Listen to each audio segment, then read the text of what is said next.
El día de la boda de mi hijo, escuché por casualidad a mi nuera susurrarle a su mejor amiga: yo solo me casé con él por dinero.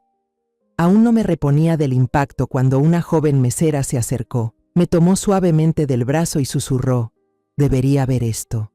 Y cuando el video se reprodujo, sentí que el corazón se me detenía. Lo que mi nuera había hecho era aún más cruel y repugnante que sus palabras. Soy Elena Ramírez, una mujer que ya ha vivido casi 60 años en la Ciudad de México. Mi alegría siempre ha girado en torno a Mateo, mi querido hijo, que ahora es un arquitecto exitoso. Hoy, en este resort frente al mar, estoy a punto de presenciar el día más feliz de su vida. De pie en el vestíbulo principal, acomodé una flor que estaba un poco chueca, queriendo que todo fuera perfecto. Héctor, mi esposo, pasó a mi lado con una sonrisa de aprobación. Le devolví la sonrisa y abrí mi bolso. Saqué una cajita de terciopelo azul que contenía el collar de perlas que mi madre me dio el día de mi boda, el que quería regalarle a Sofía, mi futura nuera. Pensando en la carita radiante de la chica, me dirigí hacia el cuarto de maquillaje. Pero cuando estaba a unos pasos, me detuve en seco al escuchar la risa contenida de Sofía saliendo por la puerta entreabierta. Sonreí, pensando que estaba bromeando con sus damas de honor. Estiré la mano para tocar la puerta, pero una frase fría que vino desde adentro hizo que mi mano quedara congelada en el aire. No te preocupes, Leticia, él está completamente loco por mí. Mateo cree cada palabra que le digo. La voz de Sofía, dulce pero afilada como una navaja, se clavó directo en mi pecho. Leticia debe ser su mejor amiga, esa de la que siempre hablaba con tanto orgullo. Me quedé paralizada, sin entender por qué mi cuerpo temblaba. Algo no estaba bien. Me pegué a la pared helada junto a mí. La risa de Sofía volvió a escucharse, esta vez acompañada de una frase que hizo que la sangre dejara de circularme. Me caso con él solo por su dinero. La verdad, si no fuera porque tiene plata, ni muerta me fijaría en él. Estaba tan en shock que la cajita de terciopelo se me resbaló de las manos, cayendo al suelo de piedra con un leve clac, seco y claro en medio del silencio. Contuve la respiración, temiendo que ese sonido hiciera que Sofía me descubriera. La carcajada de Leticia se escuchó desde adentro, como si celebrara la broma cruel de Sofía. Mateo, el hijo que crié con todo mi amor, el que confiaba y amaba a Sofía con todo su corazón, ¿era solo una presa para ella? No podía creerlo, pero su voz, tan clara y despiadada, seguía repitiéndose en mi mente, imposible de borrar. Justo en ese momento, una joven camarera que limpiaba una mesa cercana levantó la vista de golpe y me miró fijamente. Mi cara seguramente estaba pálida, porque noté preocupación en sus ojos. Ella hizo un leve gesto con la cabeza, señalando hacia un pasillo de servicio cercano. Dudé. ¿Debía confiar en una desconocida? Pero su mirada decidida no me dejó quedarme quieta. Caminé detrás de ella en silencio. Me llevó a esconderme detrás de una gran columna de mármol, donde la luz del vestíbulo no llegaba. «Señora», susurró, con una voz temblorosa pero firme, «usted tiene que ver esto. Esta es la verdadera cara de esa mujer». Sacó su celular del bolsillo del delantal, movió los dedos rápido por la pantalla y luego me lo mostró. Tomé el teléfono, con los ojos clavados en la pantalla. El video empezó a reproducirse. Sofía estaba besándose apasionadamente con un hombre desconocido en la orilla del malecón. El viento del mar revolvía su cabello y su sonrisa irradiaba una pasión que yo jamás le había visto cuando estaba con Mateo. La fecha del video era clara, apenas 3 días atrás. Justo cuando Mateo estaba corriendo de aquí para allá organizando la boda, cuando yo me rompía la espalda eligiendo flores y afinando cada detalle, ella estaba ahí, traicionando a mi hijo de la forma más descarada. Ni siquiera tuve tiempo de decir nada cuando la voz de Sofía salió desde el vestidor. «Vamos, ya casi es hora de la ceremonia». Su tono alegre, despreocupado, como si las palabras venenosas que acababa de soltar fueran solo parte de una charla trivial. La mesera dio un respingo. Escondió el celular rápidamente en su bolsillo. «Se lo ruego, tenga cuidado», me dijo con urgencia, con una mirada cargada de preocupación. «Esa mujer no es quien usted cree». Sin decir más, tomó una bandeja vacía del carrito cercano y se perdió entre el ir y venir del personal, desapareciendo al final del pasillo. Yo me quedé inmóvil detrás de la columna. En mi cabeza, las palabras de Sofía se mezclaban con la imagen de ella en brazos de aquel hombre. Salí corriendo del área de servicio. Sabía que tenía que encontrar a Mateo de inmediato. La boda estaba a punto de comenzar. La música ya sonaba con fuerza, y yo no podía permitir que mi hijo entrara a un matrimonio construido sobre mentiras. Crucé entre los amigos y padrinos de Mateo que reían en el vestíbulo, tratando de mantener una expresión serena, pero mis manos temblaban cuando tomé su brazo. Mi voz sonó firme, muy diferente al tono dulce que suelo tener. Necesito hablar contigo, ahora mismo, a solas. Mateo me miró, con sorpresa en sus ojos marrones y cálidos. Mamá, ¿qué pasa? Ya estoy por salir. Pero mi expresión, quizás una mezcla de dolor y desesperación, lo hizo callar. El grupo alrededor dejó de reír. Todas las miradas se volvieron hacia nosotros. No me importó. Lo tomé del brazo y casi lo arrastré hasta el cuarto reservado para el novio, lejos del bullicio del salón principal. La puerta se cerró de golpe detrás de mí, con un sonido seco, como si sellara todas mis esperanzas. En esa habitación pequeña, solo estábamos madre e hijo. Me paré frente a Mateo, con las manos temblorosas.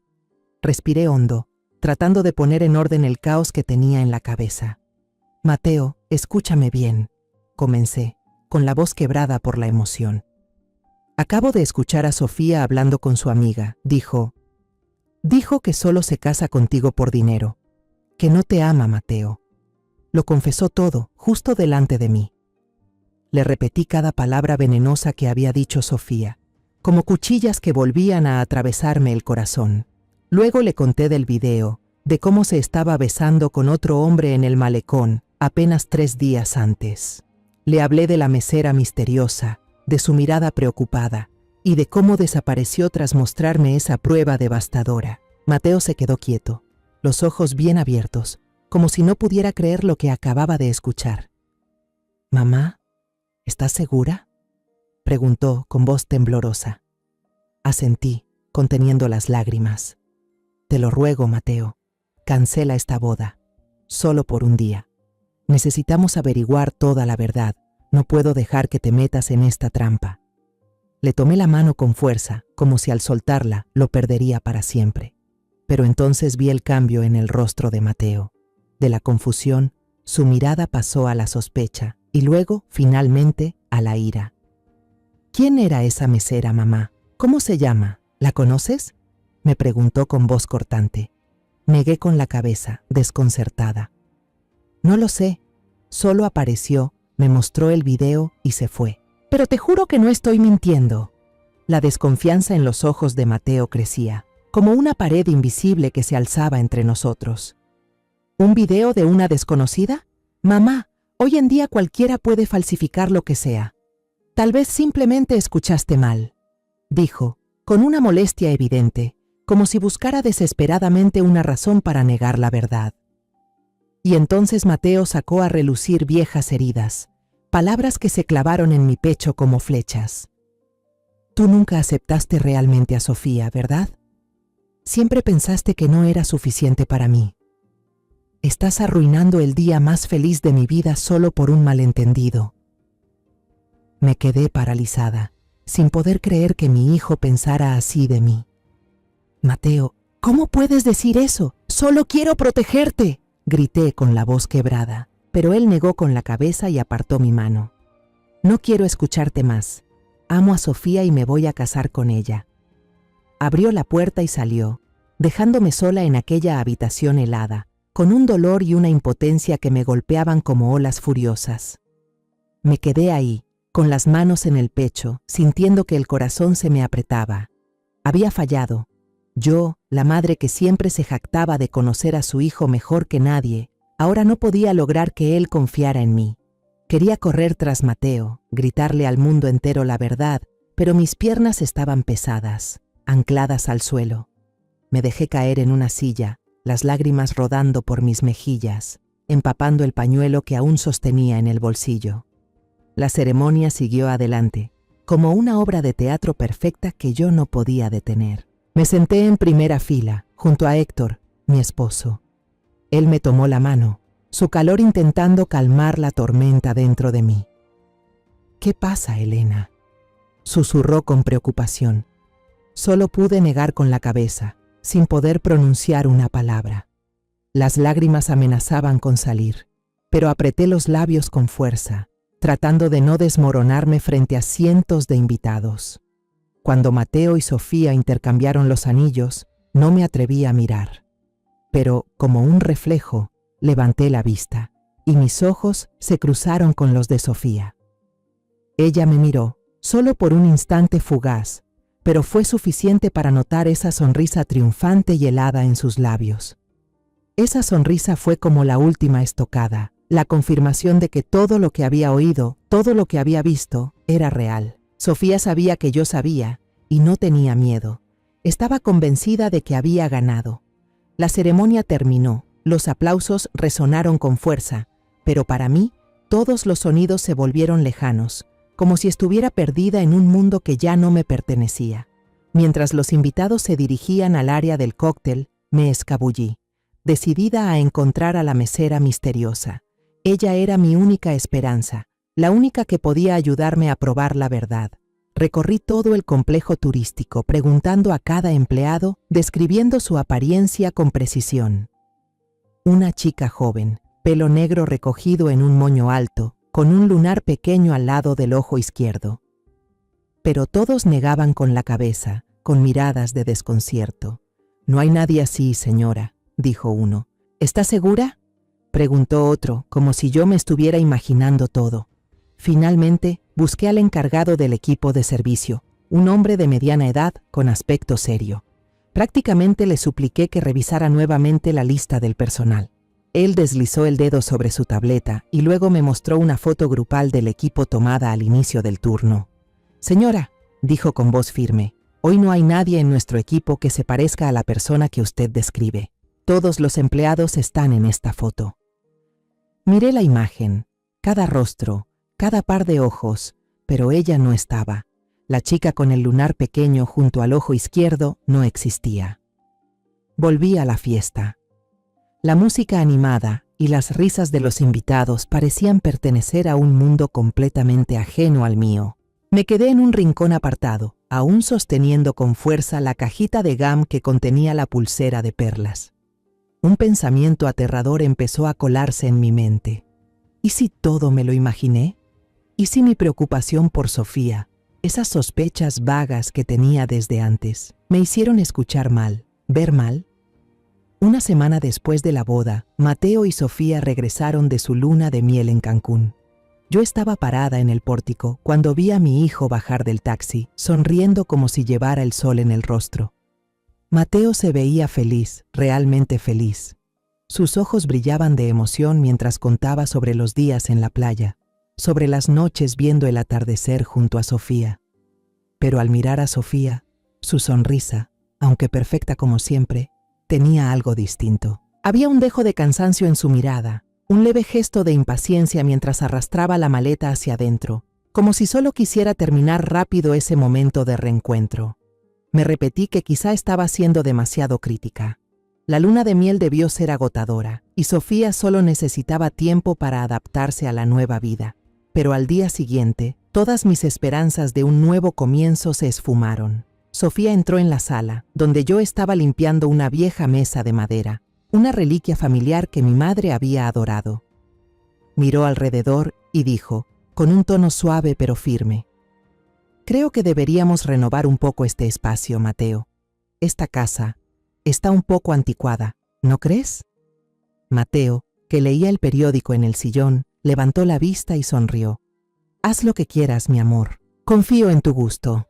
Solo 2 días después, apareció un grupo de trabajadores. Se llevaron el sofá antiguo que mi familia había usado por 2 generaciones, ese en el que Héctor y yo nos sentábamos durante horas para contarle cuentos a Mateo cuando era niño. En su lugar, pusieron un sofá moderno de cuero blanco, costoso y completamente fuera de lugar entre las paredes rústicas de ladrillo de la casa. Me quedé ahí parada, viendo cómo se llevaban nuestras memorias, sintiendo un nudo en el pecho. Intenté dar mi opinión con la voz más suave posible. Sofía, hija, ese sofá viejo tiene mucho valor sentimental para la familia. Tal vez podríamos conservarlo y solo cambiarle la tapicería. ¿Qué te parece? Pero Sofía solo sonrió, esa sonrisa dulce pero filosa, y miró a Mateo. Tu mamá solo está acostumbrada a lo viejo, mi amor. ¿No crees que este sofá nuevo nos queda mejor? Mateo asintió, sonriendo también. Un cambio no nos vendría mal, mamá. Creo que Sofía tiene razón. Me quedé en silencio, tragándome la sensación de no ser escuchada. No quería discutir, no quería incomodar a Mateo, pero cada vez que veía ese sofá blanco y frío, sentía que una parte de la historia de nuestra familia había sido borrada. Y eso solo fue el comienzo. Sofía empezó a hacer compras sin parar. Llevaba a Mateo a la avenida Presidente Masaryk, la zona más lujosa de la ciudad, donde incluso Héctor y yo rara vez íbamos. Volvían con decenas de bolsas de marcas famosas, con cajas brillantes que solo había visto en revistas. Sofía entraba sonriente, mostrando cada objeto con un entusiasmo desbordante. «Esta es edición limitada, mamá. Solo hay unos pocos en el mundo». Yo asentía, forzando una sonrisa, pero por dentro solo sentía un peso cada vez más grande. Una tarde, mientras ordenaba el escritorio de Mateo, vi por casualidad un estado de cuenta de su tarjeta de crédito suelto entre unos papeles. La cifra me dejó helada. Decenas de miles de pesos, en un solo día.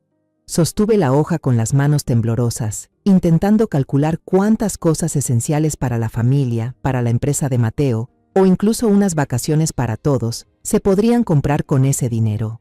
Pero no dije nada. Volví a poner el recibo en su lugar y me repetí que eso era asunto de Mateo, que mi hijo ya era lo suficientemente maduro para manejar sus finanzas. Pero luego todo se desbordó. Una noche, Sofía regresó de una reunión con amigas, los ojos brillando mientras hablaba de un bolso de edición limitada que tenía que conseguir como fuera. Mateo, revisando unos documentos de la empresa, respondió con cierta duda. «Sofía, acabo de hacer una inversión grande en el nuevo proyecto. Tal vez deberíamos esperar un poco, ¿sí?» Yo, sentada en la esquina del cuarto con una taza de té, observaba en silencio.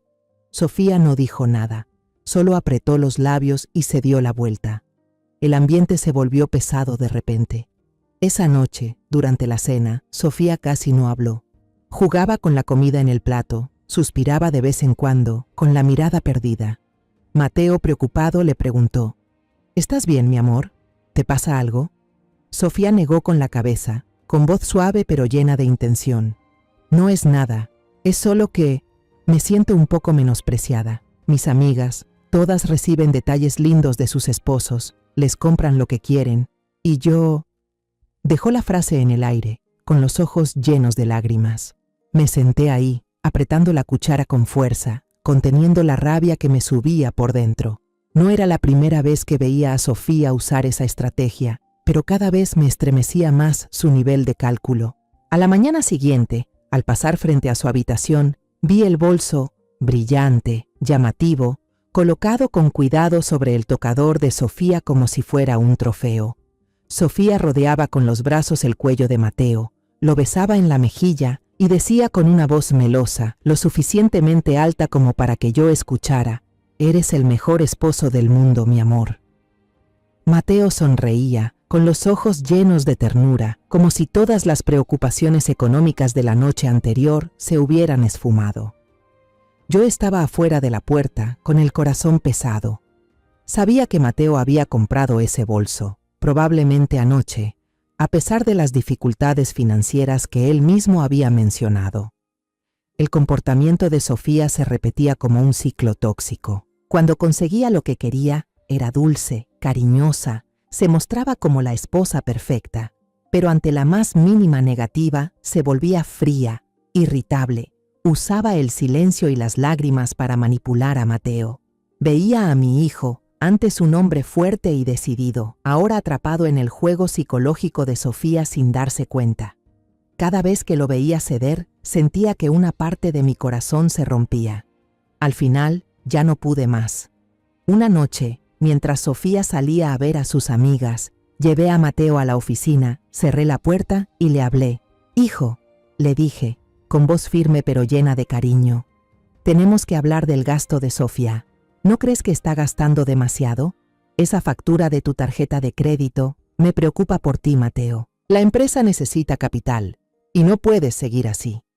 Traté de mantener la voz suave, sin que Mateo sintiera que estaba criticando a su esposa.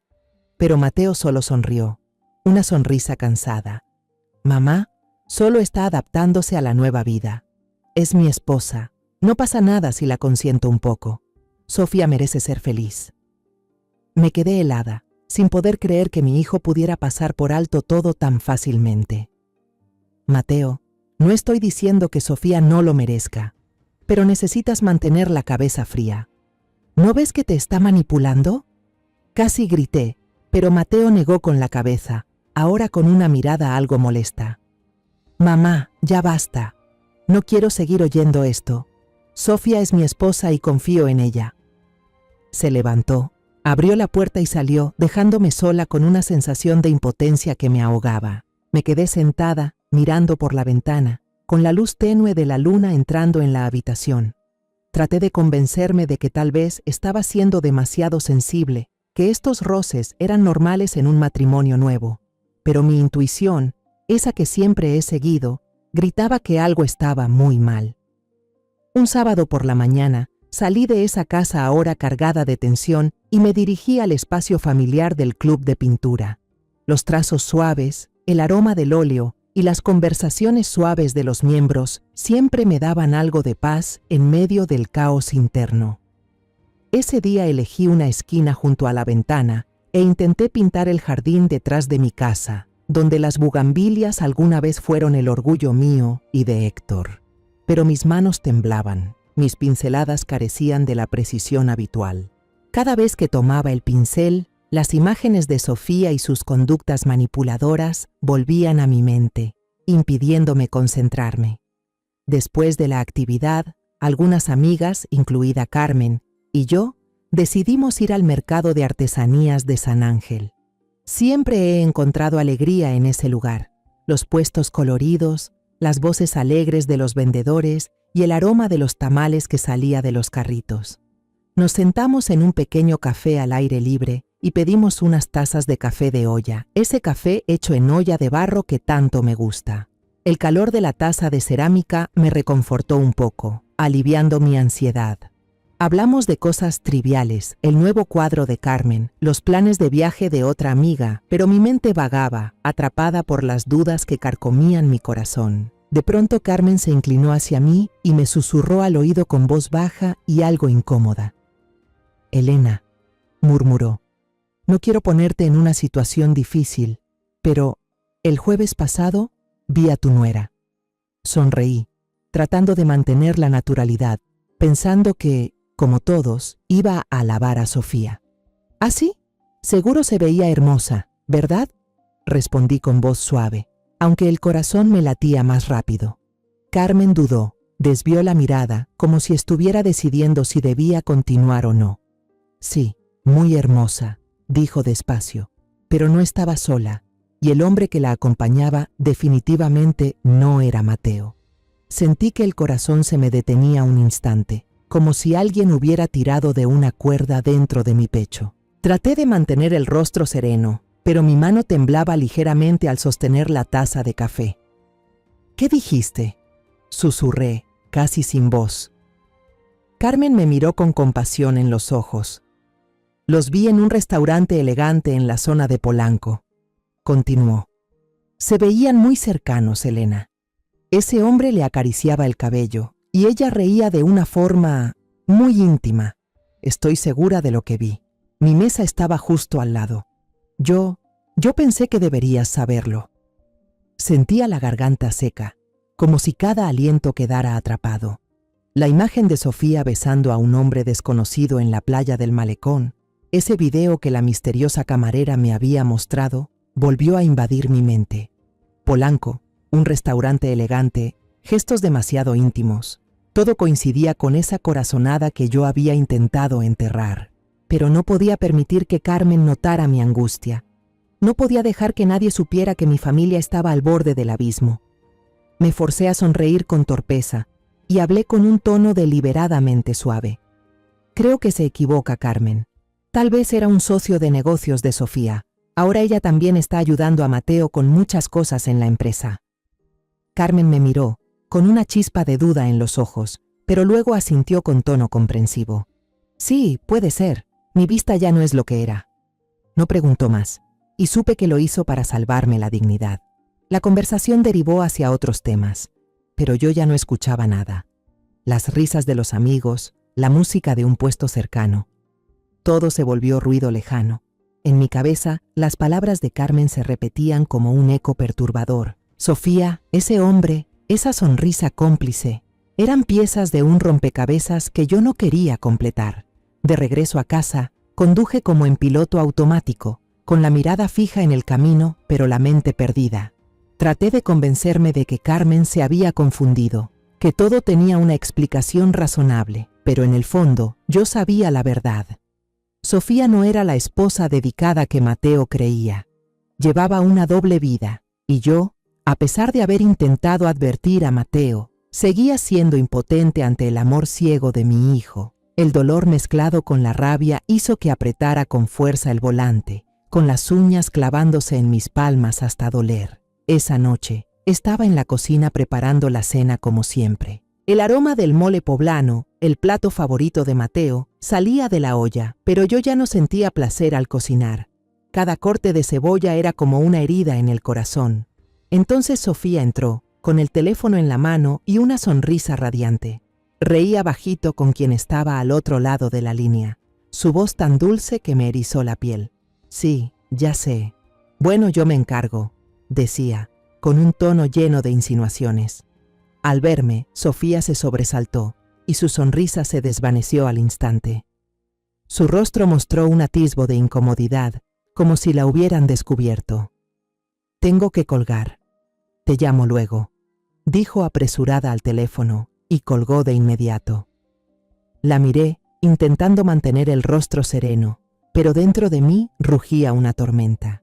¿Quién era Sofía?, pregunté con voz suave pero helada. Ella sonrió, esa sonrisa forzada que yo ya conocía demasiado bien. Ah, solo un amigo, mamá. Nada importante. Luego se giró y salió rápidamente de la cocina, dejándome allí, con el cuchillo en la mano y una sospecha que ardía como fuego. Antes de continuar, si esta historia tocó tu corazón, compártela con alguien que ames, o déjame unas palabras en los comentarios. Me encantaría escucharte. Ahora, volvamos a la historia. Las acciones furtivas de Sofía, junto con la advertencia de Carmen, fueron como gasolina en el fuego que ya ardía dentro de mí. Me quedé ahí, viendo su espalda mientras se alejaba, sintiendo que tenía delante a una serpiente disfrazada de ángel. Sabía que no podía seguir ignorando lo evidente. Lo que escuché el día de la boda, el video en la playa y ahora el comentario de Carmen, todo eran piezas de una verdad aterradora. Han pasado casi 2 semanas desde aquel café con doña Carmen, pero sus palabras siguen clavadas en mi pecho como una espina.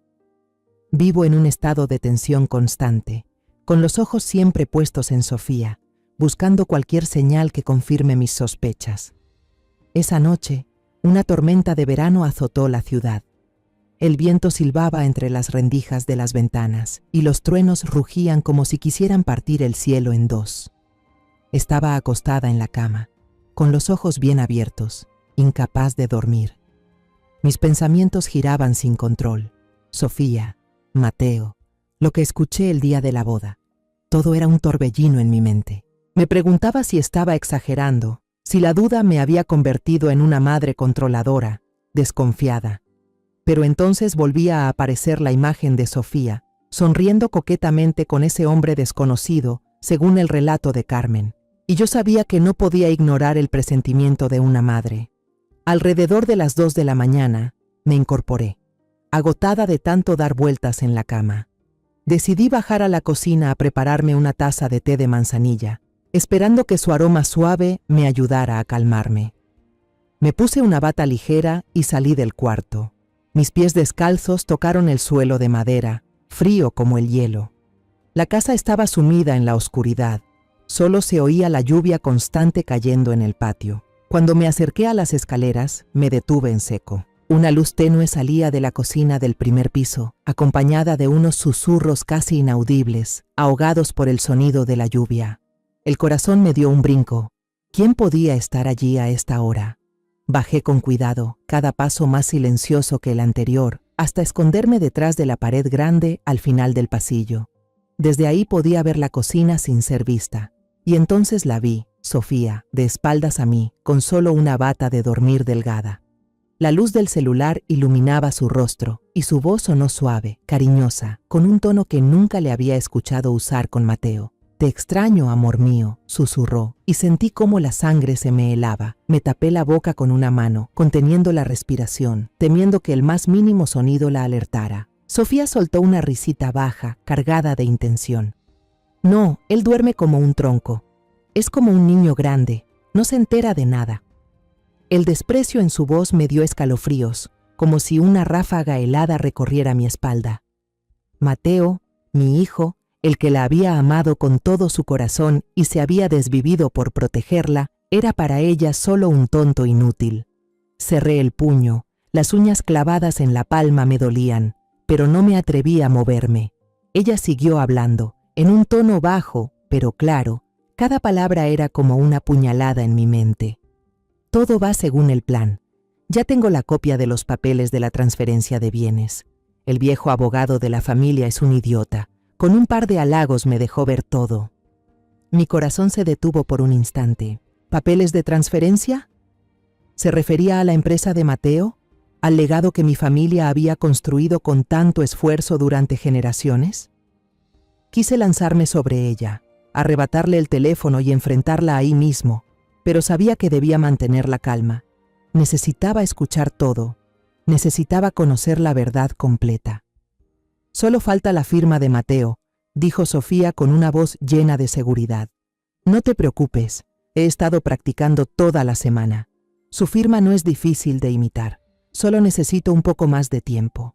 Me quedé allí, inmóvil, sintiendo cómo el mundo entero se desmoronaba.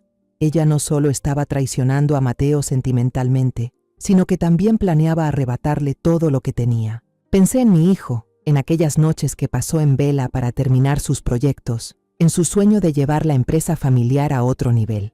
Todo, solo para ser usado como una pieza en el juego cruel de esa mujer. Sofía escuchó por un momento a la persona al otro lado de la línea y luego respondió con una voz llena de deseo. «Ya casi, Ricardo. Muy pronto estaremos en una playa en Ibiza y todo esto no será más que un recuerdo lejano». Ricardo. El nombre de ese hombre sonó como una campana fúnebre. Recordé el video en el malecón, la imagen de Sofía entre los brazos de un hombre desconocido. Era él, sin duda. Lo habían planeado todo desde hace tiempo, y Mateo, mi hijo, era solo una víctima inocente. Ella terminó la llamada con un beso lanzado al aire, con una voz tan dulce que me dieron ganas de gritar. «Que duermas bien, amor mío». Sofía apagó la luz de la cocina y la habitación quedó sumida en la oscuridad. Yo seguía allí, paralizada, sintiendo frío a pesar de que afuera era verano.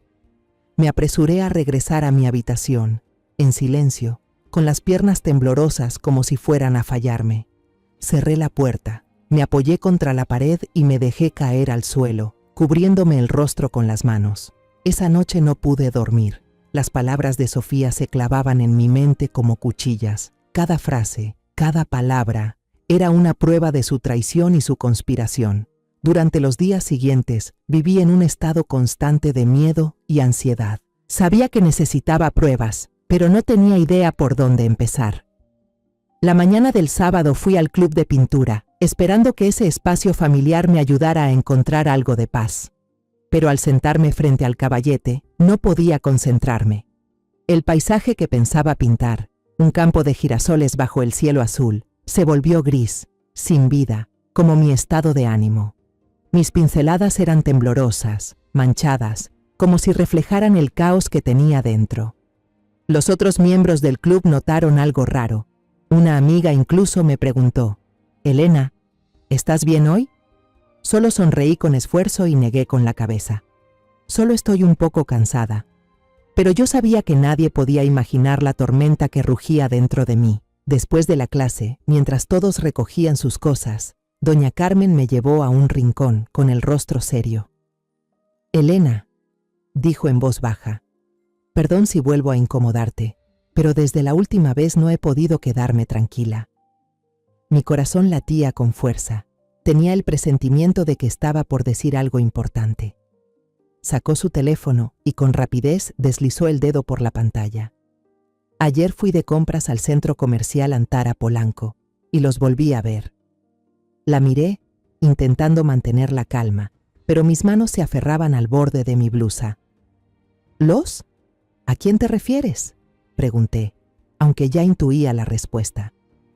Carmen me mostró el teléfono, con los ojos llenos de preocupación.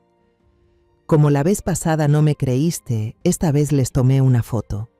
Mis ojos se clavaron en la pantalla. Era una imagen nítida. Sofía, tomada del brazo de un hombre, apoyando la cabeza en su hombro con ternura. Estaban frente a una tienda Cartier, y la luz del escaparate iluminaba el rostro de Sofía, resaltando su sonrisa radiante. Pero lo que me dejó helada fue la cara del hombre. Lo reconocí de inmediato. Era el del video en el malecón, el que la mesera misteriosa me había mostrado. Ricardo. Su nombre resonó en mi mente como una maldición. «Señora, ¿usted podría enviarme esa foto, por favor?», pregunté con la voz temblorosa, casi suplicando. Carmen asintió de inmediato. «Claro que sí, Elena». Me la mandó por WhatsApp, y el ping del mensaje sonó como un martillazo final, confirmando que mis sospechas no eran imaginaciones. Le di las gracias a Carmen, pero mi voz se apagó, como si toda mi energía se hubiera desvanecido. Salí del club como en trance, incapaz de manejar en ese estado. Decidí caminar un tramo por el Paseo de la Reforma, con la esperanza de que el aire fresco me ayudara a calmarme. Caminaba perdida en mis pensamientos. La foto de Carmen, la llamada nocturna, el video en la playa. Todo eran piezas de algo mucho más grande, y Mateo, mi hijo, era la víctima principal. Pensé en su sonrisa, en la manera en que miraba a Sofía con tanto amor, y se me partió el alma. ¿Cómo podía dejar que siguiera viviendo en esa mentira? Pero también tenía miedo de que si enfrentaba a Sofía sin pruebas sólidas, ella volteara todo a su favor y Mateo terminará defendiéndola. Cuando me detuve en una parada de autobús esperando que cambiara la luz, mis ojos se posaron sin querer en la gente que esperaba. Y entonces me congelé. Una chica joven, con el cabello oscuro recogido en un moño alto, vestida con el uniforme de una cafetería. Junto al ojo izquierdo, un lunar pequeño, discreto pero inconfundible. Era ella, la mesera de la boda, la que me había mostrado el video y desapareció como un fantasma. Sin pensarlo 2 veces, crucé la calle a toda velocidad, ignorando los bocinazos y las miradas sorprendidas. Le tomé el brazo a la chica, la voz me temblaba. «¿Eras tú, verdad? ¿En la boda de mi hijo?». Ella se sobresaltó, los ojos muy abiertos por el susto. Trató de alejarse, pero la sujeté con fuerza. «¿Yo? Yo no sé de qué me está hablando», dijo tartamudeando, claramente nerviosa. La miré directo a los ojos, con la mirada desesperada de una madre. «Por favor», supliqué, «sé que trataste de advertirme. Ahora te creo. Te lo ruego, solo 5 minutos. Mi hijo está en peligro. Ayúdame». El miedo en su cara poco a poco se transformó en compasión. Miró a su alrededor, como si temiera que alguien la estuviera vigilando, y luego asintió con suavidad. «Está bien», respondió en voz baja. «Frente a la calle hay una cafetería. Podemos hablar allí». Solté el aire, como si hubiera encontrado un rayo de esperanza en medio de la oscuridad. Cruzamos juntas y entramos en una cafetería pequeña. Elegimos una mesa apartada en un rincón. La chica se sentó frente a mí, con las manos entrelazadas, la mirada aún llena de cautela. Perdón por haberme ido ese día», murmuró, la voz temblorosa. «Estaba aterrada. Si Sofía sabía que estuve allí, que hablé con usted, no sé de lo que sería capaz». Coloqué mi mano sobre la suya, con suavidad, como solía consolar a Mateo cuando era niño. «No te preocupes», dije con voz dulce pero firme. «Ya hiciste mucho al advertirme. Sé que te arriesgaste. Ahora, por favor, cuéntame todo. Necesito la verdad para salvar a mi hijo». La joven respiró hondo. Su mirada se desvió hacia la ventana, como revisando si alguien la observaba. Luego empezó a hablar, con una voz baja pero clara, como si cada palabra la hubiera pensado 1000 veces. «Me llamo Isabela. Sofía y yo éramos mejores amigas en la universidad. Compartimos habitación en el dormitorio durante 4 años. Lo compartíamos todo, desde libros hasta secretos. Pensé que era la mejor amiga que había tenido». Hizo una pausa. Su mirada se entristeció, como si recordara algo que ya dolía menos, pero que aún pesaba. Ella contó que el hombre del video, Ricardo, también estudió con ellos en la Facultad de Arquitectura. Era guapo, hablaba con labia y siempre sabía cómo llamar la atención, dijo Isabela con voz triste. Sofía se enamoró de él rápidamente. Se amaban con locura, o al menos eso pensaba yo en ese momento. Pero Ricardo no era una buena persona. Siempre fue ambicioso. Quería hacerse rico de la noche a la mañana, sin importar el precio. Yo escuchaba en silencio, sintiendo cómo cada pieza de la historia comenzaba a encajar con lo que yo misma había visto. Isabela siguió contando que, después de graduarse, Ricardo se metió en proyectos de inversión arriesgados. Le pidió dinero prestado a prestamistas peligrosos, jurando que se haría millonario. Pero todo se vino abajo. Se endeudó hasta el cuello y no tenía cómo pagar. Y ahí fue cuando metió a Sofía en su plan. Cerré la mano con fuerza, las uñas clavándose en mi palma. «¿Qué plan?», pregunté con la voz baja pero firme. Isabela me miró con dolor en los ojos. Sofía trabajaba en la empresa de su hijo, Mateo. Siempre le hablaba a Ricardo de él, de su éxito, de la familia de la que venía, y sobre todo del proyecto urbano grande que la empresa tenía en exclusiva para diseñar. Ricardo lo vio como una oportunidad. La convenció de seducir a Mateo, no por amor, sino para robarle documentos importantes y adueñarse de sus bienes. Querían vender los derechos de ese proyecto a la competencia de Mateo y así conseguir suficiente dinero para pagar sus deudas y vivir cómodamente en otro país. Me quedé ahí sentada, sin moverme, como si la sangre se me hubiera congelado en las venas. Sofía no solo traicionó a Mateo sentimentalmente, sino que también apuntó a todo lo que él había construido, a todo lo que nuestra familia había sacrificado por años. «¿Desde cuándo sabías esto?», pregunté con voz temblorosa. Isabela bajó la cabeza. «Desde que Sofía empezó a acercarse a Mateo. Ella me lo contaba como si fuera un juego. Yo traté de hacerla entrar en razón. Le rogué que parara. Le dije que eso estaba mal, que era arruinarle la vida a un hombre inocente. Pero Sofía solo se rió y me dijo que yo estaba celosa del amor que sentía por Ricardo, que nunca entendería lo que ella era capaz de hacer por él. Después de eso, me dejó de hablar». Sentí una mezcla de rabia e impotencia. Sofía no solo engañó a Mateo, también traicionó a quienes alguna vez la consideraron una amiga. «Entonces, ¿por qué actuaste?», pregunté. «¿Por qué te arriesgaste a venir a la boda para advertirme?». Isabela levantó la vista, con los ojos llenos de lágrimas. «Porque me sentía culpable», dijo. «No podía vivir tranquila sabiendo que no hice nada para detenerla. Cuando me enteré de que se iba a casar con Mateo, supe que tenía que hacer algo. Renuncié al café donde trabajaba. Le pedí prestado el uniforme a una conocida que trabaja en eventos y me colé en la boda. Solo quería encontrar a alguien de la familia del novio que se viera lo bastante sensato como para escucharme. Y entonces la vi a usted». Le tomé la mano a Isabela, sintiendo una mezcla de gratitud y dolor. «Fuiste muy valiente», dije con voz ronca, «pero necesito que me ayudes una vez más». Saqué el teléfono y abrí la foto que doña Carmen había tomado. Una imagen de Sofía agarrada del brazo de Ricardo frente a una tienda Cartier. «¿Este es él?», pregunté. Isabela miró la pantalla y asintió de inmediato. «Sí, es Ricardo». Le conté a Isabela sobre la llamada telefónica en la noche, sobre el plan para falsificar la firma de Mateo, sobre lo que Sofía le había dicho a Ricardo acerca de apropiarse de los bienes. Isabela no se sorprendió en lo más mínimo. Ese es justamente su estilo, dijo con tono amargo, siempre buscando atajos, sin importar las consecuencias. La miré directo a los ojos, con voz firme. Isabela, necesito tu ayuda. Necesito el video original que me mostraste, y cualquier información que tengas sobre Sofía. Si no hacemos algo, mi hijo lo va a perder todo. Isabela dudó. Su mirada se desvió hacia la puerta del café, como si temiera que Sofía pudiera aparecer en cualquier momento. Esto es muy peligroso para mí, señora Elena, dijo con la voz temblorosa. Si Sofía se entera de que hablé con usted, no me dejará en paz. Le apreté la mano con fuerza, suplicante. Lo entiendo, Isabela, pero mi hijo lo es todo para mí. Si no hacemos nada, Sofía y Ricardo van a destruirle la vida. Te lo ruego, ayúdame.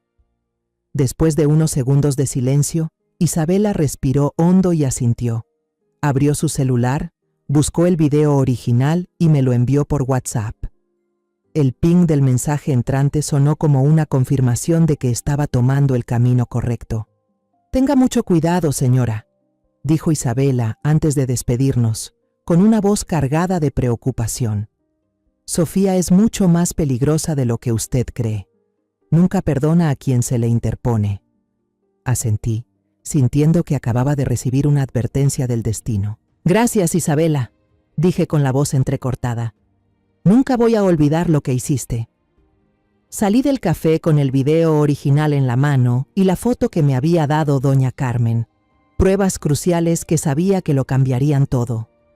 Tenía el corazón oprimido por la crudeza de la verdad, pero una pequeña chispa de esperanza me decía que podría desenmascarar a Sofía. Caminé entre la multitud de la calle, pero sentía como si el mundo se hubiera reducido solo a mí y a mi misión de proteger a mi hijo. Volví a casa al final de la tarde, con las pruebas en la mano. Sabía que tenía que actuar, y esa noche hablaría con mi hijo. Al entrar a la sala, me detuve en seco. Sofía estaba sentada en el piso, rodeada de papeles esparcidos. Estaba concentrada escribiendo algo en una hoja, tan enfocada que no se dio cuenta de que había entrado. El ruido de la puerta la hizo pegar un salto, como si la hubieran atrapado infraganti. Apresurada, recogió los papeles y los metió torpemente en un portafolio que luego empujó detrás del sofá. «Ya llegó, suegra», dijo con voz temblorosa y una sonrisa forzada que no ocultaba su nerviosismo. Entrecerré los ojos, sintiendo que la sospecha crecía dentro de mí como una ola. «¿Qué estás haciendo con tanto misterio?», pregunté con un tono suave pero cortante, observando cuidadosamente su reacción. Sofía soltó una risita nerviosa, desviando la mirada. «Ah, nada importante. Solo son unos papeles viejos de la empresa. Los estoy revisando para hacer limpieza». Sus palabras salían fluidas, pero no le creí ni una. Miré al suelo, donde todavía quedaban algunos pedazos de papel. A la luz tenue, alcancé a distinguir lo que parecían trazos de una firma muy parecida a la de Mateo, que yo había visto cientos de veces en sus contratos. Mi corazón latía con fuerza. Las palabras que escuché en la llamada la noche anterior resonaban en mi cabeza. Sofía hablaba de practicar la falsificación de la firma de Mateo, del plan para quedarse con todos sus bienes. Y ahora, la escena frente a mis ojos lo confirmaba todo. Ella estaba ejecutando su plan, justo en nuestra casa, justo delante de mis narices. Quise lanzarme, arrebatarle el portafolio y encararla, pero me contuve. Sabía que si actuaba sin pruebas sólidas, Sofía lo negaría todo, y Mateo, cegado por el amor, volvería a ponerse de su lado. Forcé una sonrisa. Asentí como si aceptara la explicación de Sofía. «¿Ah, sí? Bueno, limpia bien, hija», le dije, y subí las escaleras. Pero por dentro yo era un volcán a punto de estallar. Me di cuenta de que no podía enfrentarla sola. Las pruebas que tenía, el video, la foto y lo que había escuchado aún no eran suficientes para vencer la astucia de Sofía. Necesitaba algo irrefutable, un golpe certero que la desenmascarara por completo.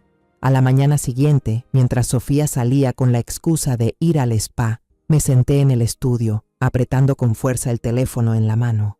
Llamé al señor Luis, un viejo amigo de mi difunto esposo. Antes fue policía, ahora dirige una agencia de detectives privados muy respetada. Cuando contestó, su voz grave me dio un poco de calma. Luis, necesito ayuda, le dije sin rodeos. Mi hijo está en peligro y necesito que encuentres pruebas para salvarlo.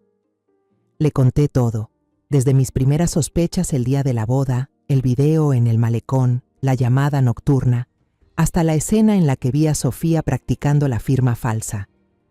Le mandé la foto de doña Carmen y el video de Isabela, recalcando que Sofía planeaba apoderarse de todo lo que era de Mateo. Luis escuchó con atención, sin interrumpirme ni una sola vez. Cuando terminé, me respondió con voz firme: Elena, entiendo. Esto es una conspiración seria. Voy a enviar a mi mejor gente. Necesitamos grabar una conversación, una confesión directa de su boca. Mantenga la calma y no deje que sospeche. Las palabras de Luis fueron como un rayo de luz en medio de la oscuridad. Le agradecí, sintiendo que al menos había soltado una parte del peso que me agobiaba. Pero al colgar, la ansiedad regresó con más fuerza. Sabía que estaba entrando en una batalla peligrosa y que Sofía, con toda su astucia, no sería fácil de derrotar. Al día siguiente, los detectives comenzaron su trabajo. Luis me mandó un mensaje para decirme que ya la estaban siguiendo con discreción y que habían colocado micrófonos en los lugares que ella solía frecuentar. Guardé el teléfono, respiré hondo y me preparé para los largos días que se venían.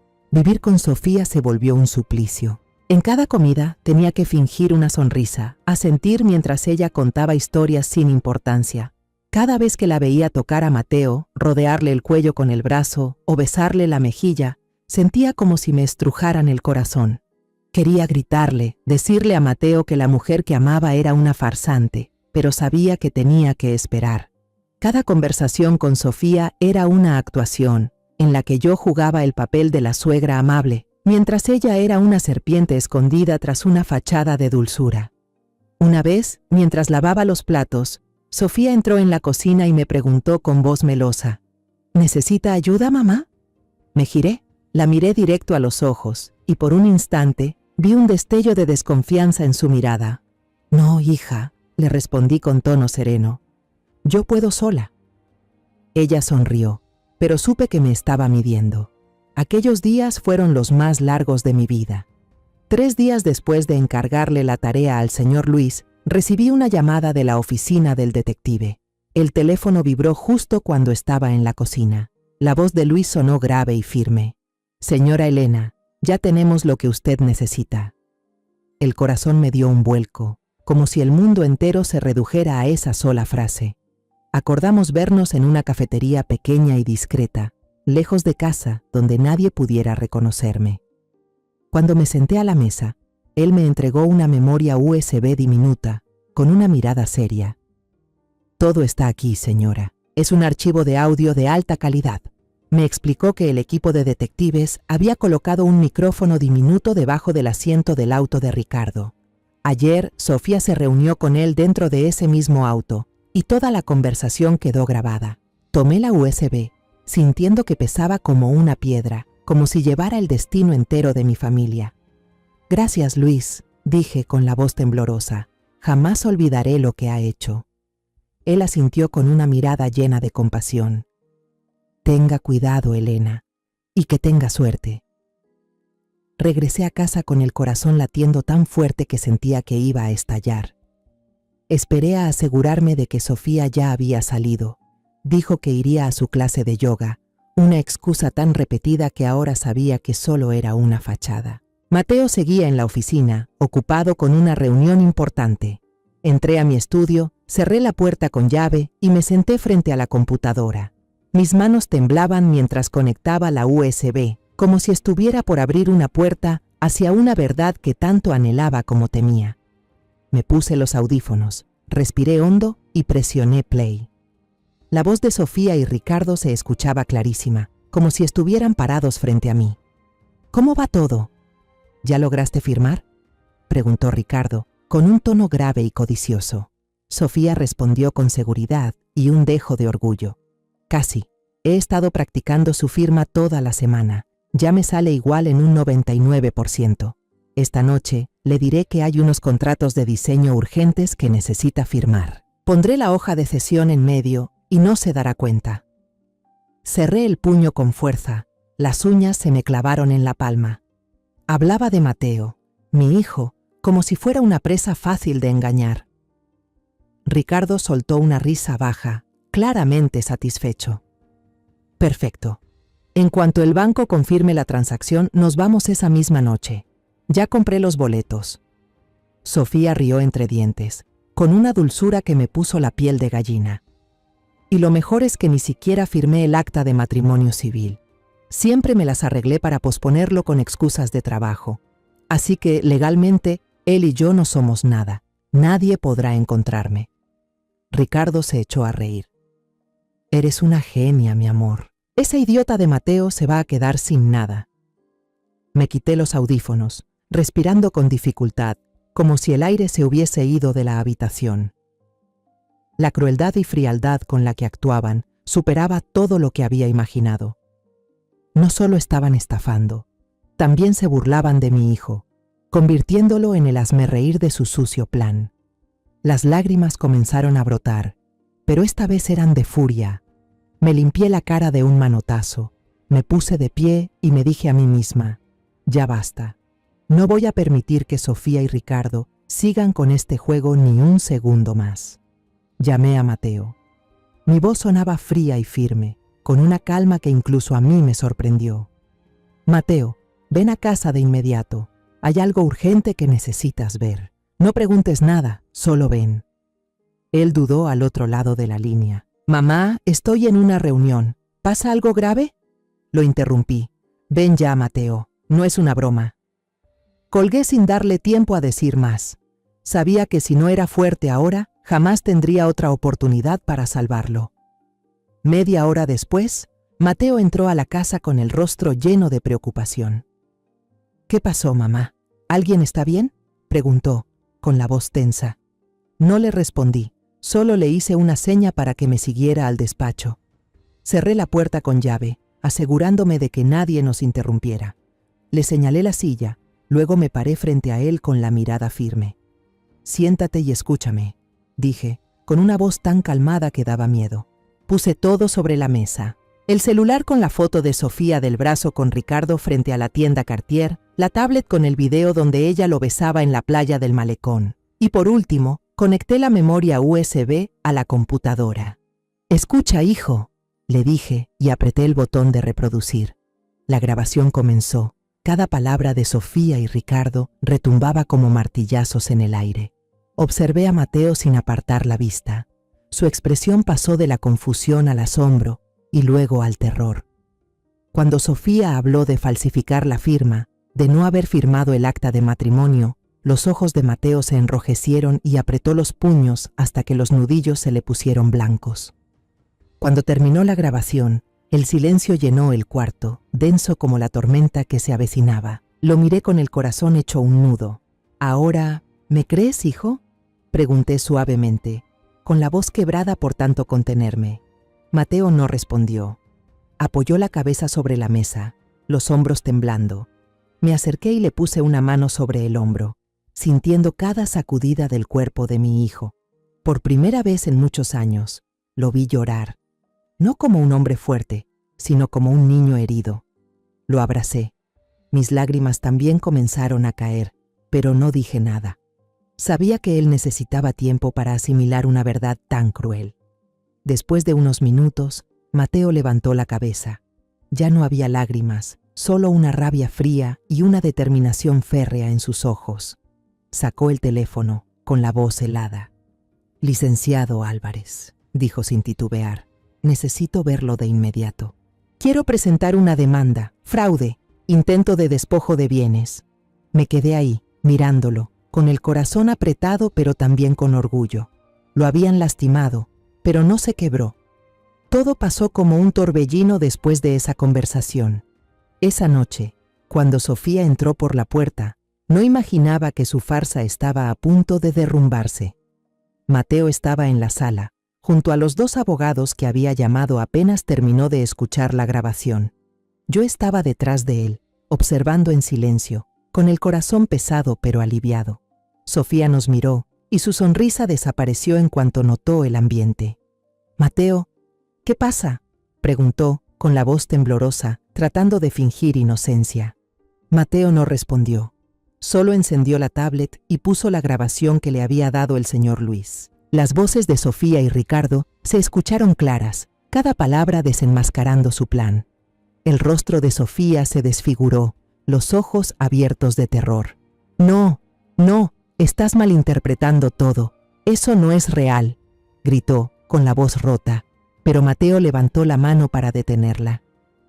«No digas nada más, Sofía», dijo con frialdad. «Ya escuché suficiente, ya vi suficiente». Frente a las pruebas irrefutables, la foto de doña Carmen, el video de Isabela y, sobre todo, la grabación, Sofía se desplomó. Se dejó caer en la silla, cubriéndose el rostro con las manos, sin rastro del orgullo de la mujer que una vez se creyó ganadora. Con nuestra colaboración, la policía actuó de inmediato. Ricardo fue arrestado esa misma noche, justo cuando estaba empacando para huir. Según me contó el abogado Álvarez, aunque intentó negar todo mientras le ponían las esposas, frente a la grabación de audio y otras pruebas, ya no tuvo salida. El juicio se llevó a cabo pocos meses después. Fue rápido y contundente. La grabación se convirtió en la prueba clave, revelando todo el plan organizado de estafa y el intento de apropiarse de los bienes por parte de Sofía y Ricardo. Irónicamente, el hecho de que Sofía haya retrasado a propósito la firma del acta de matrimonio, algo que ella le presumía a Ricardo como una jugada maestra, terminó siendo la evidencia de que todo estaba planeado desde el principio. Ambos fueron condenados a varios años de prisión, y cuando el juez leyó la sentencia, yo estaba sentada en las bancas del fondo, apretando fuerte la mano de Mateo, sintiendo que un enorme peso se me quitaba de encima. Un año después, nuestras vidas habían cambiado, pero no de la forma que yo temía. Mateo, mi hijo, pasó por meses muy duros. Se volvió más callado, con la mirada perdida, como si la herida que Sofía dejó aún siguiera abierta. Hubo noches en las que lo veía sentado solo en su estudio, con la luz tenue iluminando un rostro lleno de pensamientos. Yo sabía que había perdido la fe en el amor, en las personas, y eso me partía el alma. Pero Mateo no se derrumbó, encontró fuerza en su trabajo, volcó toda su energía en la empresa de diseño familiar. Bajo su liderazgo, la compañía no solo se recuperó, sino que también dio pasos creativos enormes, expandiéndose al mercado internacional. Mateo se convirtió en un líder decidido, maduro, y no puedo estar más orgullosa de mi hijo. A veces, todavía lo veo parado en silencio junto a la ventana, mirando hacia el jardín trasero, donde las bugambilias florecen con fuerza. Sé que la cicatriz sigue ahí, pero también veo la resiliencia en su mirada, esa misma fuerza con la que superó tantas cosas desde niño. Una vez, mientras le llevaba una taza de té, se giró, me sonrió con suavidad y dijo: «Mamá, estoy bien». Su voz era grave, pero firme. «Solo necesito tiempo». Yo asentí, puse mi mano sobre su hombro y sentí esa fuerza que siempre supe que tenía. Mi vida también fue retomando su ritmo tranquilo de antes. Volví a asistir al club de pintura cada fin de semana, donde ahora mis pinceladas llevan colores más vivos, como si mi alma ya hubiera sanado. Carmen y yo nos hicimos grandes amigas. Solemos ir al mercado de San Ángel, tomar café de olla y platicar de cualquier cosa. Una vez me tomó de la mano y me dijo con voz cálida: «Elena, eres una gran madre. Mateo tiene mucha suerte de tenerte». Sonreí, con los ojos llenos de lágrimas, y le agradecí por estar conmigo en los días más oscuros. En cuanto a Isabela, traté de contactarla después del juicio para agradecerle.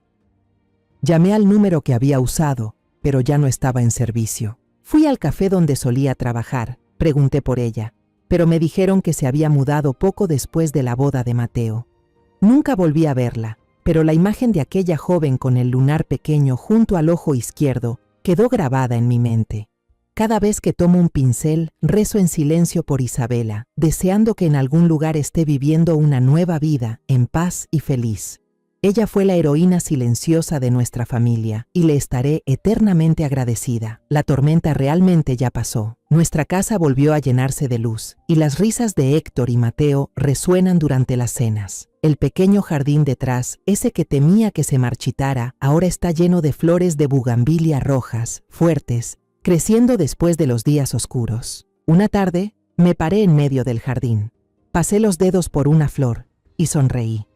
Pensé en todo lo que habíamos vivido como familia, el dolor, la traición, pero también la fuerza y el amor que nos mantuvieron unidos. Ganamos, no solo contra Sofía y Ricardo, sino también contra pruebas que parecían imposibles de superar. Levanté la vista, miré el cielo azul profundo y susurré, gracias por darnos la oportunidad de empezar de nuevo. Luego volví a entrar, donde Mateo me gritaba, «Mamá, ¿qué vamos a cenar hoy?» Sonreí, caminé hacia él, con el corazón tan ligero como los pétalos de bugambilia flotando en el viento. Nuestra vida, aunque alguna vez destruida por la tormenta, ahora por fin había encontrado la paz. Para quienes han pasado por algo parecido, ver a un ser querido siendo engañado, mientras todos piensan que estás exagerando o intentando controlar, solo quiero decir esto: nunca te quedes callada. Mi historia de venganza no nació del rencor, sino del amor y el miedo a perder a mi hijo. Si te sientes atrapada, si te llaman paranoica o exagerada, recuerda que hay verdades que solo una madre puede presentir. No dudes de tu instinto, busca las pruebas, actúa, aunque todos te den la espalda. Porque el silencio alimenta al abusador, pero el coraje es el primer paso para proteger a quienes amas. No estás sola. A mí también me dijeron que era demasiado sensible, pero fui yo quien logró sacar a mi hijo del abismo. Y creo de corazón que tú también puedes lograrlo. La historia que acabas de escuchar ha sido modificada en nombres y lugares para proteger la identidad de las personas involucradas. No la compartimos para juzgar, sino con la esperanza de que alguien la escuche y se detenga a reflexionar.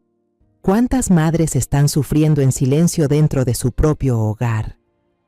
Yo realmente me pregunto, si tú estuvieras en mi lugar, ¿qué harías? ¿Callarías para no crear conflicto o te atreverías a enfrentarlo todo para recuperar tu voz? Me encantaría saber tu opinión sobre esta historia de Historias que Duelen o cualquier sugerencia que tengas para ayudarnos a mejorar nuestro contenido. Que Dios te bendiga siempre, y estoy convencida de que el valor nos lleva a días mejores. Mientras tanto, en la pantalla final te dejaré 2 de las historias más queridas del canal. Estoy segura de que te van a sorprender. Gracias por haberte quedado conmigo hasta este momento. Si esta historia tocó tu corazón, dale like, suscríbete al canal y activa la campanita para no perderte las próximas historias.